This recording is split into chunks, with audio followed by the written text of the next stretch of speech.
The film opens with main character, Jake Sully, recounting his simple and peaceful life with his family in Pandora. As leader of the Omaticaya tribe, he said that he and his wife, Neytiri, now have a total of 5 children. Jake goes on to clarify that Kiri is the daughter of his best friend Grace, who died helping the Na'vi fight against humans. As for Spider, he was left behind when all the humans returned to Earth after losing the battle. Jake said the kids play together and take good care of each other. Even though they are different colors and sizes, Jack said all the children live together as a family. It turns out Spider was left behind on Pandora because he was too small to be brought back to Earth. As he says, you can't put a newborn into cryogenic sleep. On the other hand, Kiri has a special bond with Spider and loves him very much, as the human boy has devoted his entire life to the Na'vi people. He thinks he's one of them. One night, while Neytiri and Jack were talking, they noticed glowing spaceships in the sky. Suddenly, spaceships approached them and began wreaking havoc. The Omaticaya habitat was burned, leading to widespread destruction and the deaths of many animals. From the spaceship, a group of soldiers with robotic cannons emerge and destroy what's left of the facility. Neytiri and Jake, watching from afar, are shocked to learn that it is an RDA spaceship carrying humans there to invade Pandora and build another main operating station. The scene then shifts to one of the human laboratories, where scientists have successfully created the Colonel's Na'vi clone. He is nourished by memories and data collected before his death. As a result, the Colonel's clone knows everything except who killed him and how.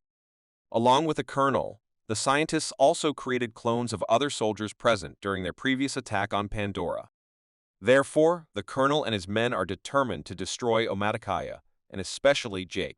Meanwhile, in an attempt to repel the intruders, Jake leads a fleet of Na'vi troops towards the ERDA train supply line. He succeeded in entering there and stealing ammunition and food. During this campaign, one of his sons, Loke, disobeyed orders and was injured. Jake scolds him and asks him to be more disciplined from now on. For his part, the Colonel met with his superior, General Ardmore, who informed him about Nava's flying partner named Scounds. They are now attacking their helicopters and slowing them down. Hearing this, Qurash made a master plan to invade the forest where they fought before and gather information about them. Soon he arrived at the forest with his other companions. Unfortunately, Jake's children also play in the same forest. Just then, the Colonel looked around the previous battlefield and discovered the robot suit was still inside. All of this was observed by Loke, and he immediately contacted his father using the voice transmitter around his neck. Jake listens to this and suggests that Loke stay away from them and leave the place quietly. He and Neytiri then flew into the woods to check on the safety of their children. Unfortunately, when Loke and his siblings tried to escape, they were captured by humans. The Colonel looked closer at their fingers and learned that they were the children of his great rival. Just then, Neytiri and Jake arrive and attack the soldiers. They manage to free most of their children, except for Spider. The unfortunate boy was taken away by cruel humans. Back at Omaticaya, Jake approaches his wife and suggests she leave the place and go to the East Coast. He is worried that Spider will reveal their location to the Colonel and his men. Jake also tells Neytiri that until he is there with the tribe, humans will continue to attack them because he was the one who killed Colonel Qurash in the first place.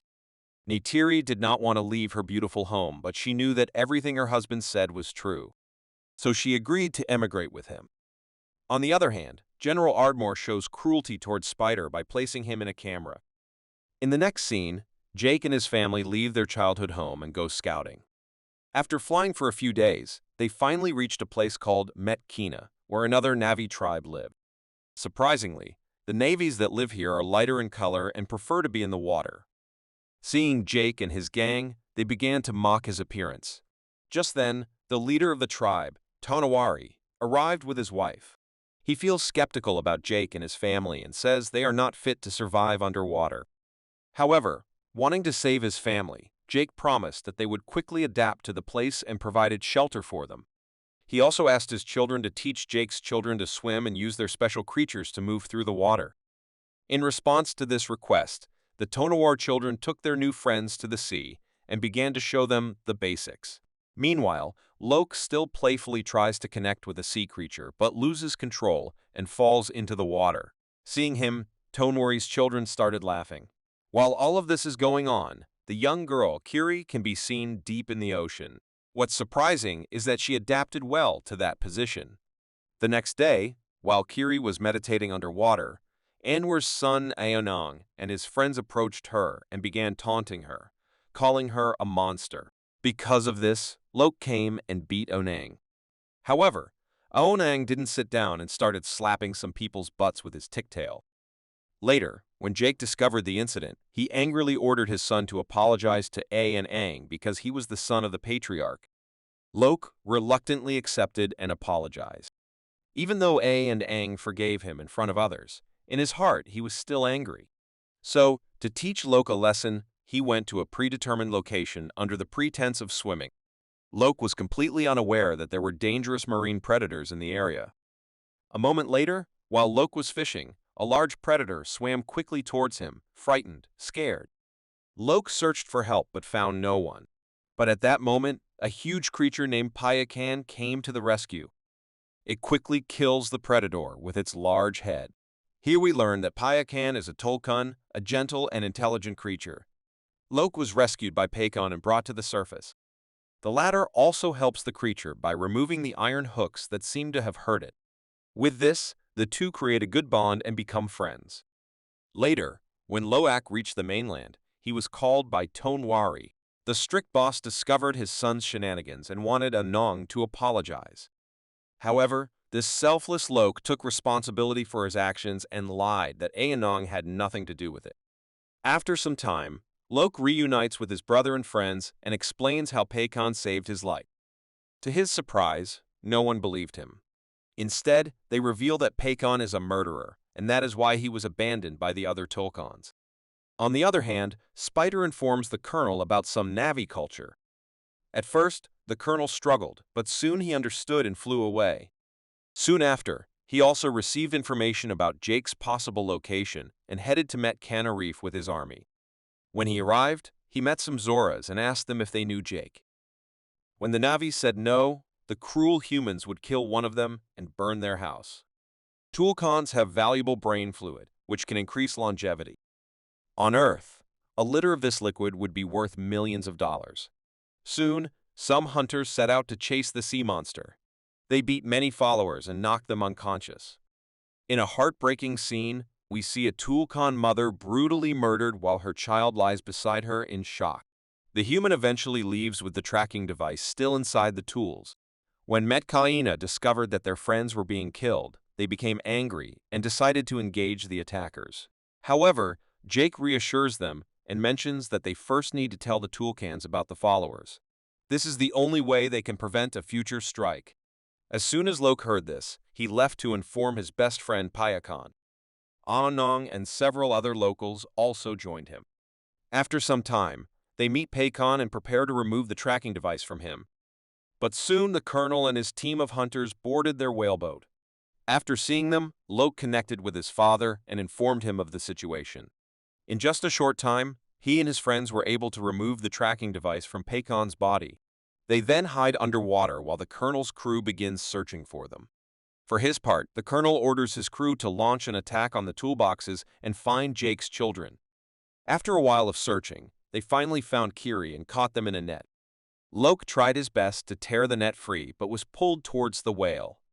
At the same time, Payakan notices his best friend, Lok, handcuffed to the bridge and decides to save him.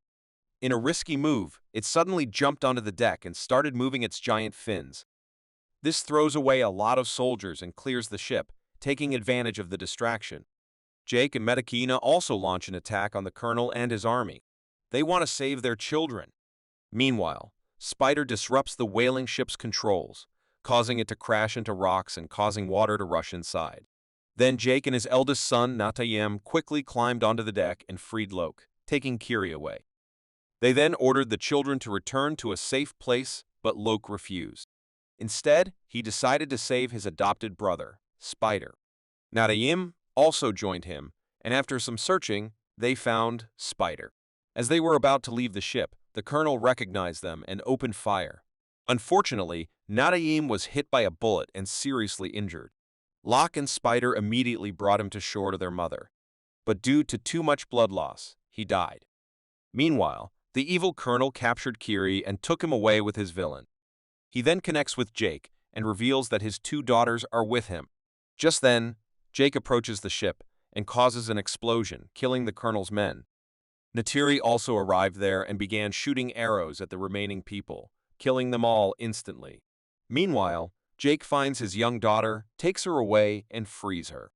But at the same time, the colonel also appeared. He held Kiri at knife point.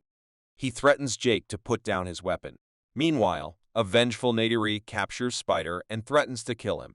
At first, the colonel said that he had no relation to Spider. But when Neytiri made a small incision on the boy's chest, he immediately left Kiri. Afterwards, Neytiri and his family prepare to leave, but the colonel says he will hunt down Jake again and kill him. This time, the main rivals face off in an old-fashioned brawl. It was a brutal fight, and the two confronted each other every step of the way. Jake, winner. He put his arms around the colonel's neck and knocked him down. Jake assumed he was dead and left him to drown in the water. Unfortunately, he also had difficulty breathing and began to sink to the bottom. But at the same time, Loke came to his aid and brought him to the surface. After that, Peacon carried the whole family to shore. On the other hand, Spider also pulled his biological father out of the water and saved his life. In the final scene, Jake's family and the entire Metacana tribe bury Natayam's body at the bottom of the ocean, where tubes of light embrace him as their own. The film ends with Jake recalling his eldest son's fondest memories and realizing that he's in heaven with their gods. Thanks for watching our video. If you enjoyed this film recap and want more, subscribe now, like, and share captivating stories with your friends. Tell me which movie you'd like me to summarize next. See you soon.